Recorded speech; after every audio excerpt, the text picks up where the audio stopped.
Start with what is APS certificate. APS certificate అంటే ఏం లేదు ఫ్రెండ్స్, మన మొత్తం ఎడ్యుకేషనల్ బ్యాక్గ్రౌండ్కి సంబంధించిన డాక్యుమెంట్స్ అన్నీ వెరిఫై చేసి అవన్నీ సర్టిఫికేట్స్ ఒరిజినల్ అని చెప్పి మనకు ఒక సర్టిఫికేట్ ఇస్తారు. దాన్ని APS సర్టిఫికేట్ అంటారు.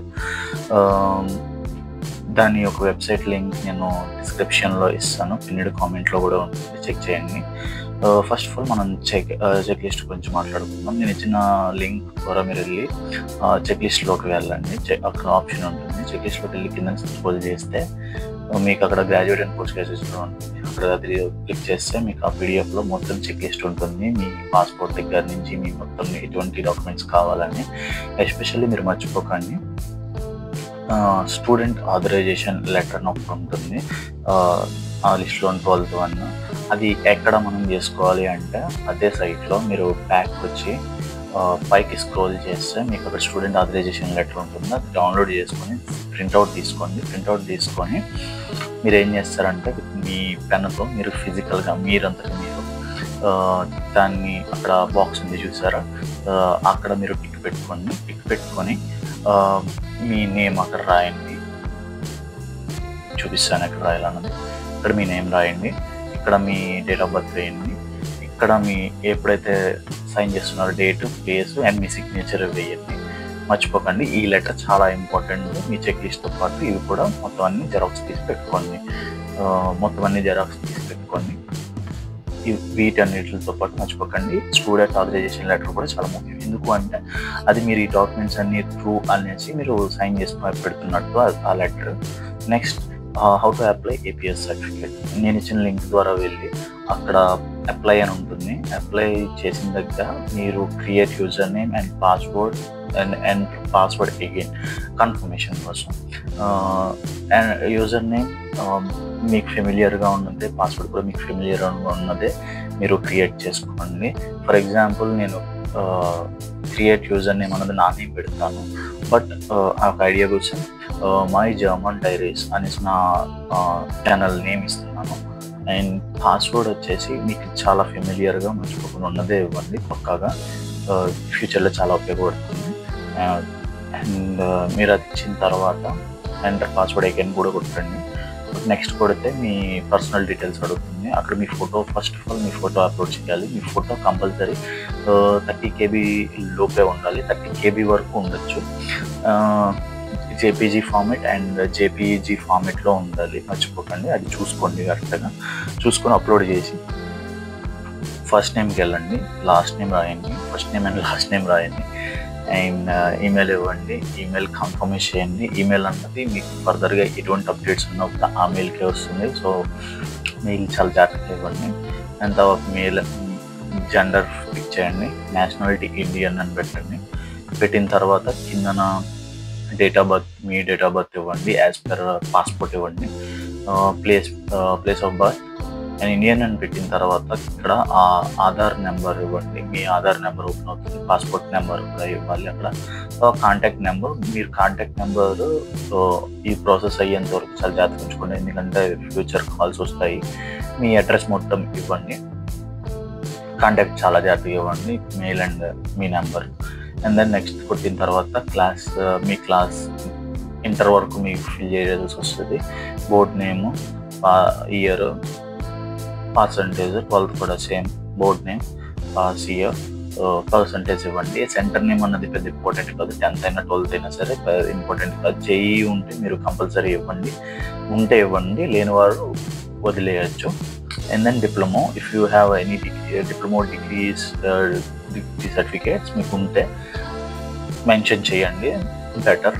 అండ్ నెక్స్ట్ కొట్టిన తర్వాత బ్యాచిలర్ ఎడ్యుకేషన్, మీరు స్టిల్ స్టడీయింగ్ అయితే స్టిల్ స్టడీయింగ్, కంప్లీటెడ్ అని పెట్టండి. తర్వాత యూనివర్సిటీ నేమ్ ఇవ్వండి, బ్యాచిలర్ కాలేజ్ నేమ్ ఇవ్వండి, బ్యాచిలర్స్ కోర్స్ అండ్ రిమైనింగ్ అన్నీ ఫిల్ చేయండి. మీకు CGPA పర్సంటేజ్ ఏదో ఒకటి పెడితే సరిపోతుంది, ఏదో ఒకటి పెట్టండి. మాస్టర్స్ కూడా స్టిల్ స్టడీయింగ్ ఆర్ కంప్లీటెడ్ పెట్టి మిగతా సేమ్ డీటెయిల్స్ అన్నీ ఇవ్వండి. ఇక్కడ కూడా CGPA పర్సంటేజ్ ఏదైనా ఏదో ఒకటి ఇవ్వండి, సరిపోతుంది, మోర్ దెన్ ఎనఫ్. మీ సైట్స్ ఏమైనా ఉంటే ఇవ్వండి, పైన రెండింటికి ఉంటాయి సైట్స్, మీ స్టూడెంట్ సైట్స్ ఏమైనా ఉంటే ఇవ్వండి, ఇచ్చి నెక్స్ట్ కొట్టండి.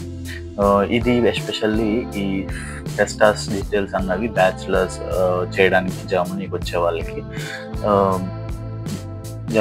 వాళ్ళకి ఆ టెస్ట్ మీరు వాళ్ళకి ఐడియా ఉంటుంది పక్కాగా. అవి ఇక్కడ మీరు పెట్టాలి. మాస్టర్స్కి వచ్చే వాళ్ళకైతే ఏం అవసరం లేదు, డైరెక్ట్ నెక్స్ట్ కొట్టేసేయచ్చు. జస్ట్ స్కోర్, డేట్స్ ఇవన్నీ మెన్షన్ చేయండి. బ్యాచిలర్స్కి వచ్చేవారు నెక్స్ట్ కొట్టిన తర్వాత లాంగ్వేజ్ వస్తుంది. లాంగ్వేజ్ మీరు ఏ లాంగ్వేజ్ అయితే మీరు ప్రొవిజనల్ లాంగ్వేజ్ మీరు ఏదైతే ఎగ్జామ్ ఇచ్చారో అది మెన్షన్ చేయండి. ఇంగ్లీష్ గోయితియా అన్నది, నేనైతే ఇంగ్లీష్ ఇచ్చాను. ఐఎల్స్ అట్లా ఉంటుంది. మిగతావన్నీ కూడా ఆ ఆప్షన్ చూసేసుకొని ఐఎల్స్ రిజల్ట్ ఇవ్వండి. నెక్స్ట్ కొట్టిన తర్వాత ఫైనల్లీ మీరు పేమెంట్ డీటెయిల్స్కి వస్తారు. ఇక్కడ పేమెంట్ డీటెయిల్స్ దగ్గర మీరు బాగా గుర్తుపెట్టుకోవాల్సింది ఏంటంటే సిసి ఎవెన్యూ అంటే మీరు ఆ బ్రాకెట్స్లో ఏవి నింపక్కర్లేదు. కిందన క్యాప్చర్ నింపేసి కింద సబ్మిట్ పట్టుకుంటుంది. డైరెక్ట్గా మీరు ఆన్లైన్ పేమెంట్స్ వాళ్ళ దగ్గర ఉన్న పేమెంట్స్ మెథడ్స్ ఏమైనా ఉన్నాయో వాటన్నిటి దగ్గరికి మీరు డైరెక్ట్ అవుతారు.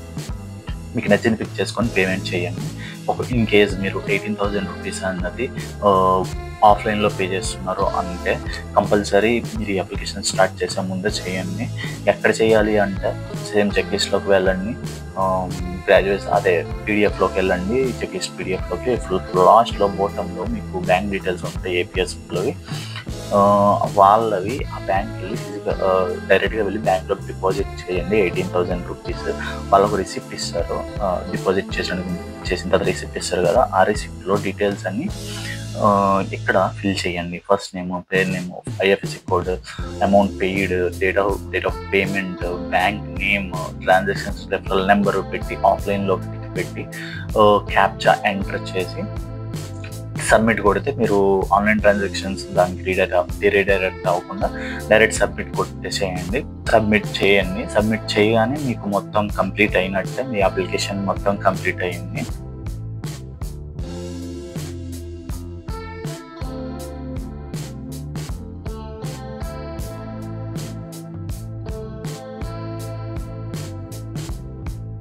ఇప్పుడు మీరు which documents you need to courier to KPS certificate అంటే నేను ఆల్రెడీ చెక్ లిస్ట్లో ఉన్నవన్నీ జెరాక్స్ తీసుకొని పెట్టుకోండి.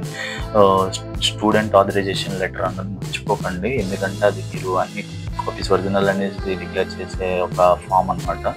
And me receipt, bank receipt అది కూడా జెరాక్స్ తీసి పెట్టుకోండి. ఒరిజినల్ అవసరం లేదు, జెరాక్స్ పెట్టండి. వీటితో పాటు మీరు మీ అప్లికేషన్ డౌన్లోడ్ చేసుకోండి. మీకు ఆ సైట్లో నుంచి మీరు క్రియేట్ పాస్వర్డ్ అది పెట్టారు కదా, దాంతో ద్వారా మీరు డౌన్లోడ్ చేసుకొని దాన్ని కూడా ఫిజికల్గా జెరాక్స్ తీసి వీటన్నిటితో పింగ్ చేసి ఈ అడ్రస్కి మీరు కొరియర్ చేయాలి. గుర్తుపెట్టుకోండి, పేమెంట్ అయిన తర్వాతే ఇవన్నీ మీరు పంపించాలి. వాళ్ళు మెయిల్ కూడా చేస్తారు. మీరు సబ్మిట్ కొట్టిన తర్వాత లాస్ట్లో పేమెంట్ డీటెయిల్స్ అని ఎంటర్ చేసి మీరు కూడా మెయిల్ వస్తుంది. And next we will talk about timeline.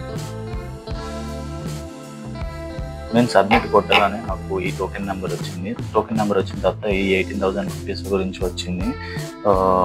అందులో ఏంటంటే మీరు పే చేసి ఉంటే ఓకే, పే చేయకపోయి ఉంటే మాత్రం పే చేయండి, లేదని వచ్చేయండి అని మెయిల్ వస్తుంది. సబ్మిట్ కొట్టిన తర్వాత ఆబ్వియస్లీ నేను 12th అప్లై చేశాను. సో తర్వాత నెక్స్ట్ నాకు 13th వచ్చింది, మీ అకౌంట్ అన్నది యాక్టివేట్ అయ్యింది, మీరు మీ అప్డేట్స్ అన్నీ చూసుకోవచ్చు అని. దీని తర్వాత 13th మే తర్వాత నేను ఇంకా ఏ మెసేజెస్ గట్రా ఏమీ చేయలేదు. I just waited for that. But నాకు ఎటువంటి అప్డేట్ రాలేదనమాట. నా పేమెంట్ కూడా పెండింగ్ అని నా సైట్లో చూపిస్తూ ఉంది. టిల్ 9th జూన్ నాకు అలా చూపిస్తూనే ఉంది. నాకు ఎటువంటి చేంజ్ లేదన్నమాట. 9th జూన్ని నేను ఏం చేశాను అంటే, నేను ఈ ఫాలో అవ్వండి గైస్. నేను 9th జూన్ని నేను మెసేజ్ చేశాను ఏపీఎస్ సర్టిఫికేట్ ఏపీఎస్ వాళ్ళకి. ఇది పరిస్థితి, నేను ఆల్రెడీ చేసే నాకు పేమెంట్ అప్డేట్ కూడా రాలేదు, నాకు యూనివర్సిటీ నుంచి టైం అవుతుంది అనేసి నేను వీళ్ళకి మెన్షన్ చేసి నేను మెయిల్ రాశాను అనమాట. ఇట్లా రాసిన తర్వాత నెక్స్ట్ డే 10th జూన్ నాకు కంప్లీట్ అయింది. అంటే పేమెంట్ అన్నది కంప్లీటెడ్ అని చూపించింది నాకు. ఆల్మోస్ట్ నాకు వెంటనే అయ్యింది. నెక్స్ట్ డేకి రిజల్ట్ వచ్చింది కాబట్టి మీకు టిప్ ఇస్తున్నాను, జస్ట్ ఫాలో అవ్వండి. మీరు ఒకవేళ ఎటువంటి అప్డేట్ రాకపోతే ఒక 1 మంత్లో రాకపోతే కంపల్సరీ ఫాలో అవ్వండి అని నేను సజెస్ట్ చేస్తాను. వస్తుందని గ్యారంటీ లేదు, బట్ మ్యాక్సిమం రావచ్చు. And then very next day 11th మాకు రీచ్ అయినందుకు thank you. But application flow ఎక్కువ ఉండడం వల్ల మేము కొంచెం స్లోగా ఉన్నాము. So don't worry, we will complete as soon as possible అని అన్నారు అనమాట. సో 11th ఆ తర్వాత నేను చాలా వెయిట్ చేశాను. వెయిట్ చేసిన తర్వాత నాకు 18th నాకు కాల్ వచ్చింది. 18th కాల్ వచ్చి నాకు వాళ్ళ నా పర్సనల్ డీటెయిల్స్ అన్ని కనుక్కొని తర్వాత నా డిజిలాకర్ డీటెయిల్స్ అడిగారు అనమాట. మీరు ఇవి ముందే యాడ్ చేసి పెట్టుకోండి, ఎందుకంటే సేఫ్ సైడ్, ఎందుకంటే వాళ్ళు అడుగుతారు సడన్గా, ఇప్పుడు కాల్ చేసి అడుగుతారో తెలియదు. మీ ఎడ్యుకేషనల్కి సంబంధించిన డాక్యుమెంట్స్ అన్నీ యాడ్ చేసుకొని పెట్టుకోండి. ఎలాగన్నది మీకు చూపిస్తున్నాను. నేనైతే 4-5 టైమ్స్ ట్రై చేశాను. ఒక్కొక్క దానికి ఒక 10th సర్టిఫికేట్ యాడ్ చేయడానికి నాకు ఒక 10 టైమ్స్ అన్న ట్రై చేస్తే కానీ అవ్వలేదు. అది అవ్వదు అంటుంది, కానీ ఒక 10 టైమ్స్ ట్రై చేస్తే కంపల్సరీ అవుతుంది. మీరు అలా పెట్టుకోండి. వాడు అడుగుతాడు అనమాట కాల్ చేసి. నన్నైతే 18th అడిగాడు. 18th అడిగి ఫోన్ చేసి అడిగి తర్వాత నేను నా DigiLocker user name and password అన్నది నేను వాళ్ళకి చెప్పాను. చెప్పగానే వాళ్ళు నాకు ఓకే, మీ ప్రాసెస్ అయితే కంప్లీట్ అయిపోయింది, వెరిఫికేషన్ అయిపోయింది, థ్యాంక్ యూ అని చెప్పేశారు. థ్యాంక్ యూ అని చెప్పిన తర్వాత నాకు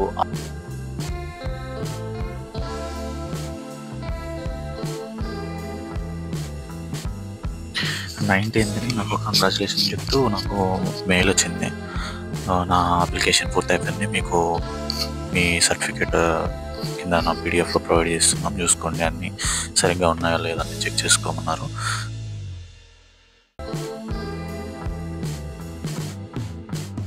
నాకు మొత్తం 40 days పట్టింది ఈ అప్లికేషన్ మొత్తానికి. Thank you guys, thank you for watching.